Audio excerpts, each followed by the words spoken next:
read that. Okay. I'll do a little, and then you guys can follow along. Okay. So this is reclaimed sludge that has been sitting here for 3 days, maybe 4 days. Okay. So everybody have a look inside, and you can see the water has separated pretty well. Okay.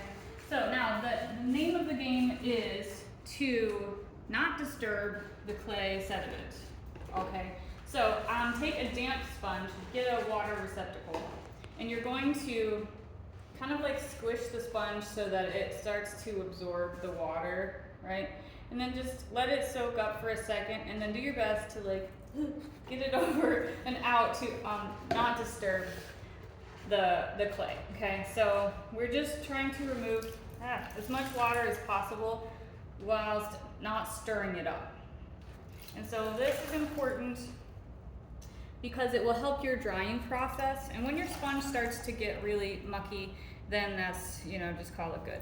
Now there is if you have a lot of water, we've got that pump thing, right? Have somebody hold the tube just above the surface, and then while you are the pumper, and then make sure that the water goes in the sink, because those tubes can be a little bit wily. I had one jump out the other day. Oh, that was us. Yeah. Then you end up wearing your reclaimed water.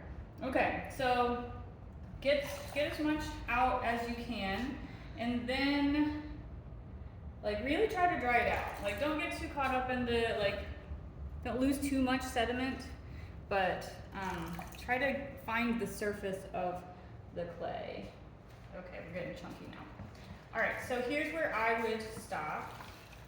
And Stephanie, can you toss me that bucket that's got, So these little rectangle buckets, there's one in almost every room underneath the sink, so it seems to be perfect for our pillowcase situation. So I'm gonna get in here and churn this up, and it's gross, okay? So it smells like a hog farm, and there's really nothing that we can do about it. So turn it up, and just to get at least 1 or 2 stirs in here. If there's big chunks of clay, you might try to break that up with your hands. It's so gross. Oh, also you guys, even if you don't do your reclaim, if you're not doing this portion of it every day, do try to remove the water as it starts to settle, because what happens if we leave that water, it's going to be populated by little gross critters. Okay, so do your best to at least do some draining and then dump that water down the sink, because unfortunately, nature is going to find a way, and it's really gross.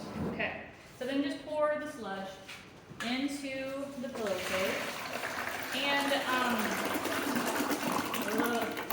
you guys should really try to, whenever you're cleaning up, after every throwing session or whatever, really try to, it's so gross.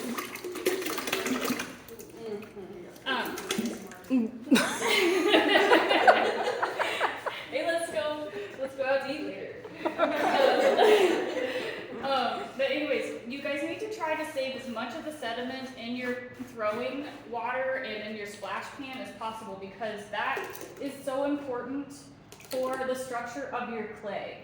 Seriously, if you get rid of this, these tiny particles,